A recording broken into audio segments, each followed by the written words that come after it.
Okay, so pushing on really nicely. To be honest, it's the next morning and you can see now the decals have gone down really very nicely. To be honest with you, I was a little bit worried about them because when we first started putting them down, I don't know, they looked a little bit silvery. And I'll be honest, I did this little guy first, I had a little bit of silvering problems on there and I thought we were going to have it. Actually, did the usual trick. So we just came in here with a skinny polisher. We polished the area just up. You started off with the green side, as you can see, just down in here, flipped over to the dark side. You can even see where I was doing it, just along here. And then we polished right over it. And then the decal went down, no silvering, and beautifully, you know, absolutely no worries. Again, it's one of those things you worry about, you think it's going to be a problem. You come to it, no, it's okay. So anyway, we've gone down, decals have gone down beautifully. We haven't sealed or done anything yet. There's a couple of things we need to do. So what we need to do in preparation for all this is put down what I call the scrub. Now we've already done it slightly here. You might be able to see it, but it's the same technique as what we did on the interior. This way it gives the black a reflective look. So what you're doing is cheating. Instead of it being a glossy finish, you're actually just putting a tiny bit of silver into this just to make it reflect more and to give it a three-dimensional look. The reason for doing it this way and not glossing it and all the rest of it is you've got lots of raised detail, so we need that raised detail to sort of have an edge. When you're doing normal greys and dark colours and things like that, you might want to go in there with obviously grey paints, buffs, things like that, just off colours, literally so you can see the tone. When you're dealing with black, sometimes it's better to go in there with something like an aluminium. It's very faintly. So what we've got down in here is a little bit of the old buffables. Okay, so the secret to this is to put on as little as possible. Okay, so it's basically like dry brushing. It's exactly the same as what we did in the interior, but even more refined. So we just load up the brush and then get rid of it all. And when we say all, we mean all. So we're squashing it, wringing out the brush, making sure there's hardly anything left on here. Okay, so the bristles are loaded, as you can see, but there's not a lot going on down there. So then when you come in, I'm gonna find somewhere to grab this. Okay, what we can actually do is start. Now, like always, this brush will be quite, you know, strong to start with. So we're going to pick somewhere that isn't too important just to start with. And as you can see, on the black, it comes out really too strong. So again, it's a case of fold over your thing, get rid of this as much as possible. Okay, and then once you've got rid of most of it, you can very lightly start to rub. And then hopefully you can see we're picking out the strengthening plate down in here. And on the back and some of these areas. Okay, and all we're trying to do is to lightly just come in. So we're going to do the edges because we want these edges to stand out, but we're just doing that exact same technique as we did before, but we've got hardly any pressure. We're not pushing down on anything.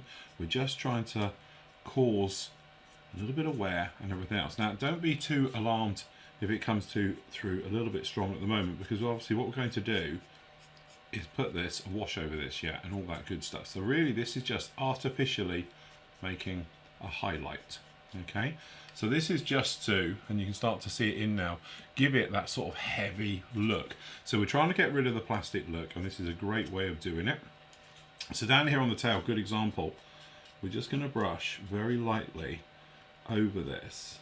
Okay, as you can see, and then straight away it gives it that more three-dimensional, more heavy look to everything going down in here. Okay, so this is just one of those things, it's layering. You've started off with quite a, you know, a light look to things, and as we're now making our way through, we're just adding depth, and in this case we're certainly adding weight. Now the tail, I'm just going to give a little bit more of a rub, and you'll see lots come off. Every now and again what you want to do is do onto the paper. What can happen is as this dries out, it's sort of like pixie dust, if you like, fairy dust. It does tend to come away and go a little bit everywhere. Okay, so we just pop him now round, and we're just picking edges, and this is that dust effect now. It's starting to go in. Now what's going to happen is when we come in with the wash, it's going to come off everywhere, but as this stuff physically dries, it releases more of this stuff. So normally when you're doing dry brushes, the more you use it, the more it goes and the more you need to load up. This is in reverse. You need to get rid of it because it's starting to dry now and it's releasing a little bit more than perhaps you'd want. Okay, but it's not a problem because it's just going to be all part of that same thing we're going to be doing. So, and this is just going to bring out all the little details down in this, but go everywhere with it. Don't just keep to certain areas and things like that. Make sure you go everywhere. Okay, a little bit more on this exhaust and these aerials underneath, and any lumps, bumps and cool stuff. Okay, but this is going to be our shadowing and lighting effect, and up here on this tail, and it will give it a dustier look, and it should flatten it down. So we're going right over the decals with it and all the areas in an effort to start to bring this down. And then what you can do, which is the finishing touch for this, is to physically dry brush this with a clean brush. So don't forget skids. See, they are going to see some wear and tear, and actually, to be honest, I've got to do a touch up on one of them. Okay.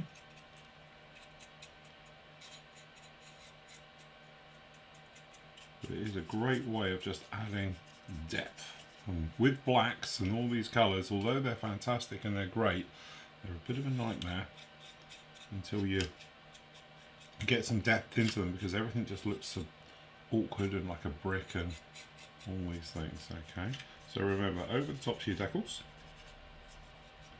anywhere you want to.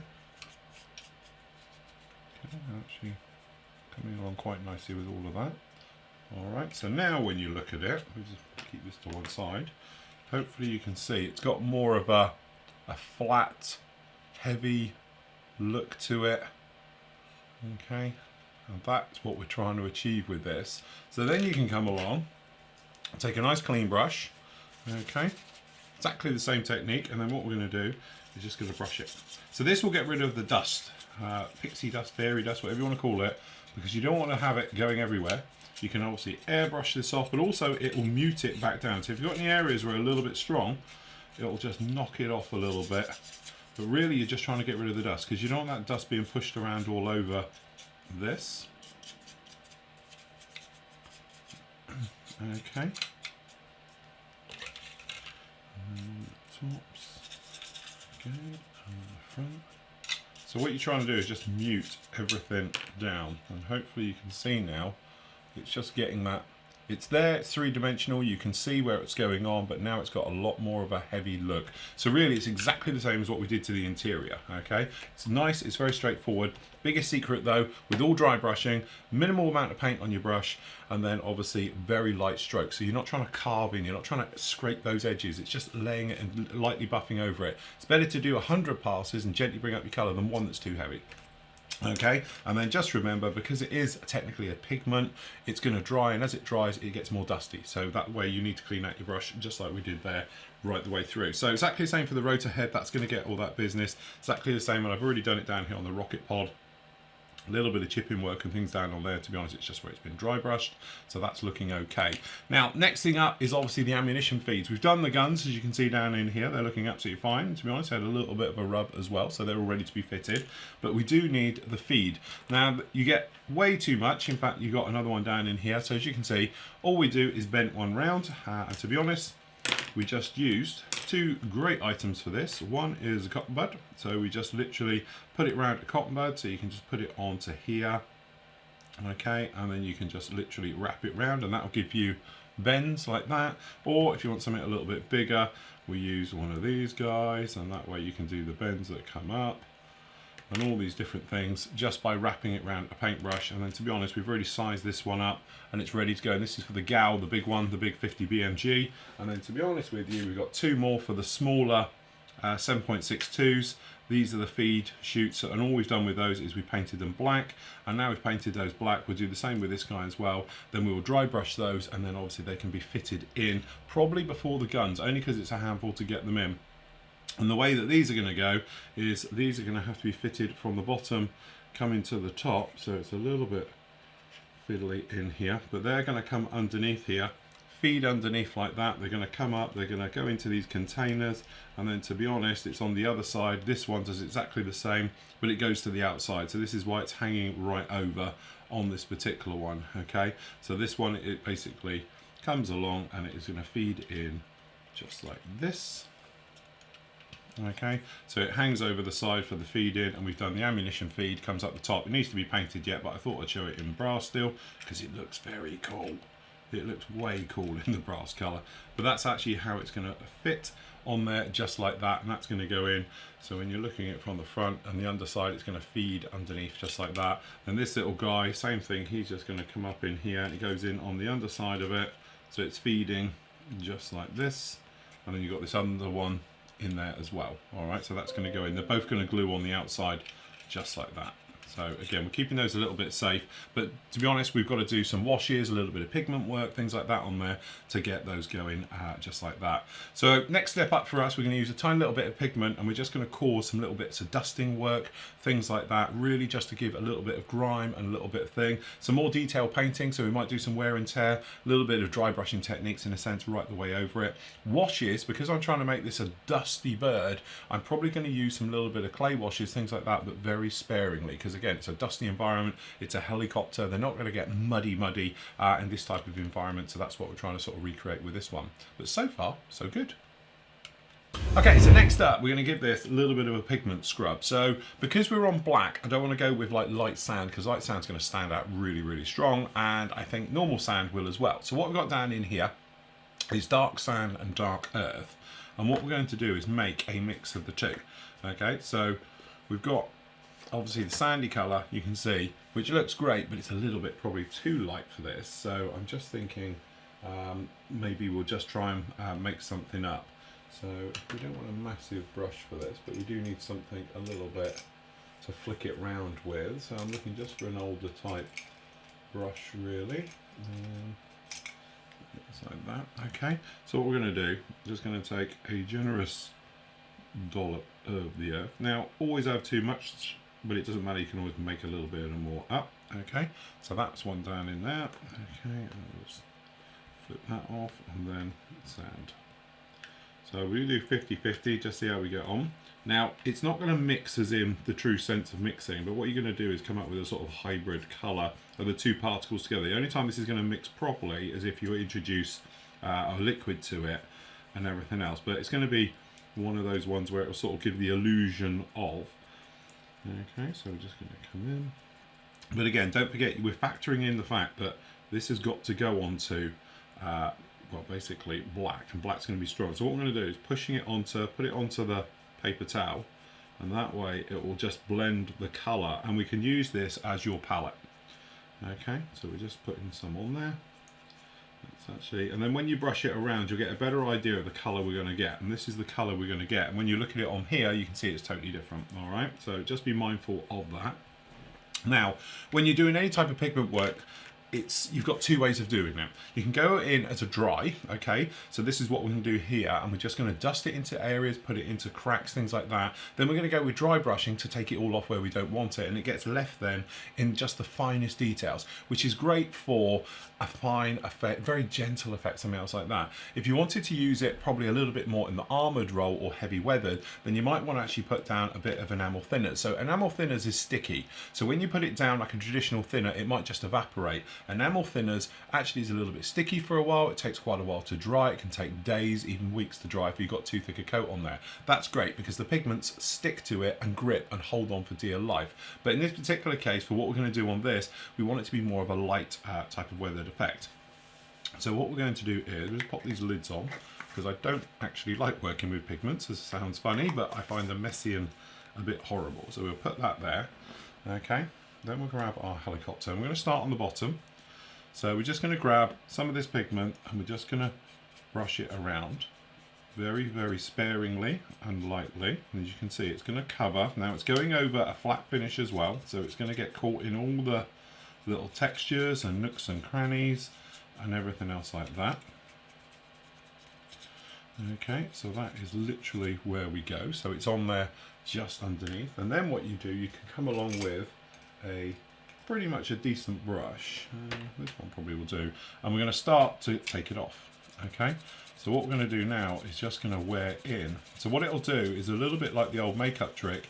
It's going to start to wear and blend. So we've got it in the lower parts, and we're going to start to almost drag it northwards or up the sides of the helicopter whilst wearing it away. So it's going to get progressively thinner the higher we go up.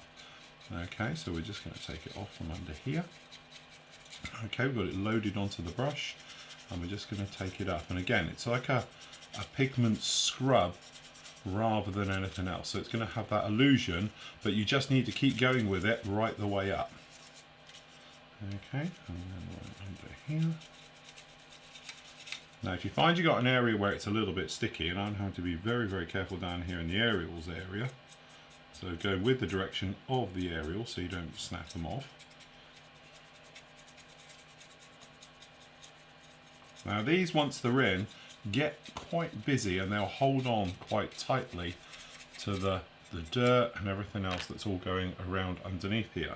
So what I'm going to do is, just to make this a little darker, because I'm finding it's still a little bit light, I'm just going to introduce even more of this dark mud colour down into here, because again I'm just finding it a little bit light still.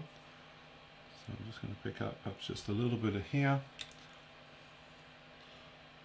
Okay, and we're just going to rub this over again, just in an effort to overcoat and to bring out. So we're just going to pop it down now onto these skids. Now I've got a little bit of tape which I didn't realise, and that's what that bit is, so we'll take care of that afterwards. Okay, so we're coming on the insides of the skids, and then right the way around, and then up. Now at the moment we're using all soft brushes and we're being very light and dandy with this, and then obviously as time goes on we'll get a little bit more heavier and then pushing in, but you can see that type of effect we're coming along with. Okay, so now we're going to grab the big brush again, same effect, right over and down here into these skids and everything under here. Okay, and then you can come in with cotton buds just to start final blending. So a little bit like makeup, you can then take and add swirls and streaks and all as you would normally, and we can fade down. So what we're doing here is lots of backwards and forwards type work, so it just being knocked off. You might see on the edges here where it's now wearing it, so it's almost like dry brushing. But also we're thinking, you know, if it has got fluids underneath this thing, they're all going to streak back. Okay, so we're just going to start to wear down. So in some areas, perhaps like round in here, it's going to get a little bit more. Some of the areas are going to get a little bit less. And again, it's one of those things. Now, if you don't like it, you can get all this off, so fear not. You can just literally rub it all away. So now we've got some on here as well. We can start to just gently rub right the way over the helicopter and starting to introduce weathering in different areas. Okay, but really everything starts from underneath, and then you're going to start lifting it out and about and adding wear and tear. And then obviously as soon as you introduce moisture, any type of water to this, then we're going to be really taking this off. So it is that thing, you can use your finger as well, because using your finger you'll take the natural oils and you're going to polish the actual underside as well. So now we're introducing different levels, different effects. Okay, and that's the nice thing about weathering. It is that thing, you can move it around and input and blend and shape. And actually that's looking really good. I'm very happy with that. I know it's not going to show up brilliantly on camera. So actually I'm going to do is do a little bit of work with my finger now, just pushing this around in certain areas. But the trouble is, when you're using your finger for weathering, it tends to just stick to all the high sides and doesn't go actually anywhere else. So we're just going to, using it on my finger, just to add the start of, and then we can just pop round with other effects. So say onto the finger. It's finding it a little bit easier using my finger to start with, and then once we've worn in some of this over the US Army, you can see it's starting to wear in a little bit now.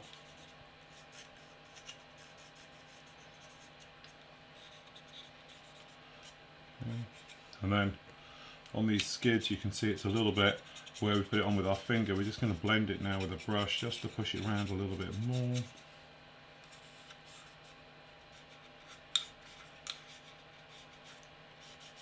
So just being mindful of the aerials and all those things, but that is the type of effect we're going for. So what I'm going to do is literally carry on everywhere underneath this bird. Exactly the same technique, okay? So to be honest with you, it seems to be working better with my finger, and then we can just come in and go elsewhere. Now for the moment I'm going to grip it pretty much around the cockpit area, do everywhere, then that what I will do last. But certainly coming in here, you can see how not much down in there compared to this side. We've got that sort of three-dimensional type of weathered look. And again, you can get it out. But you're naturally going to get it to build up in areas. It's just around these areas I probably want to get a little bit more off. But again, you can get in here and scrub, cotton buds, whatever you want. Okay, but actually it's looking very good. Very happy of how that's coming out. So what we're going to do, carry on, bit messy, yucky stuff, right the way over the entire thing, come back, have a look, then we can do a little bit more detail, whether it's so perhaps adding some scuffing, some actually chipping work, things like that, if we feel it required it. If that's happy, then we can make a decision on how to seal it. Do we want to seal it? Probably not in my case. I'll leave it raw, and then we can think about arming it up, unmasking, and then the next big thing we'll be doing the sort of coloured panels above the head, that greeny blue anti-sun mark right the way across the top. So we need to do that, but because of the way it is, we want to do that almost last. Okay, so next up, moment of truth. We're going to unmask this. So as you can see, the weathering is on here, looking very nice, no problem at all. And then on the other side, so you have to be a little bit careful how you handle it, but the pigment does grip quite well. Okay, so again, it's got everything as you might expect on this one. Okay, so let's do it. So you've been putting this off, putting it off.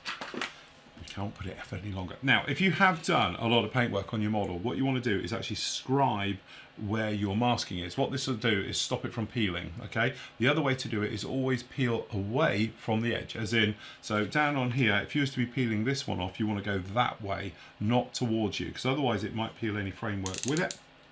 So let's do this moment of truth. See what we've got in here. Now remember, we did two-fold, so what this is actually is masking tape plus film. So that's why it's going to be a bit gooey. Now these top ones here, technically we've got to paint. So these, it doesn't matter too much how they are, but it will hopefully be an indication of what it is. And I always think this is the moment of truth with all helicopters and things like that, because if this is, you know, got glue marks and various things and whatnot's on here, then we're going to have problems. Alright, so that's looking good. We've got a slight mark there, but to be honest, that's where I've overmasked. We need to actually put a panel in there, so that's an easy fix, so I'm happy with that. Okay, and down in here. So actually, that's so far so good, 2 for 2.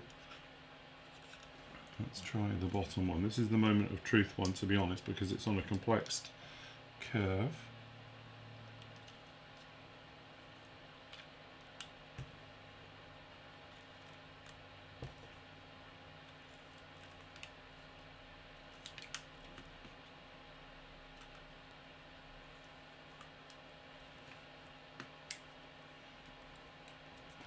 Tape off with me, I'm actually hooked up in tape.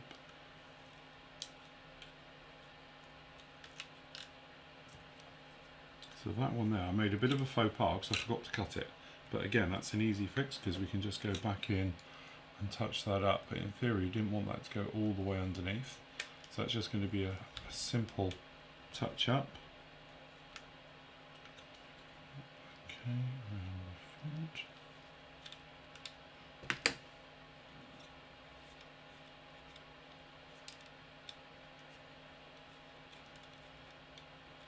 And this obviously is Mr. Masking Oil, looking very nice indeed. Okay, 2 more to go. I'm just going to flip.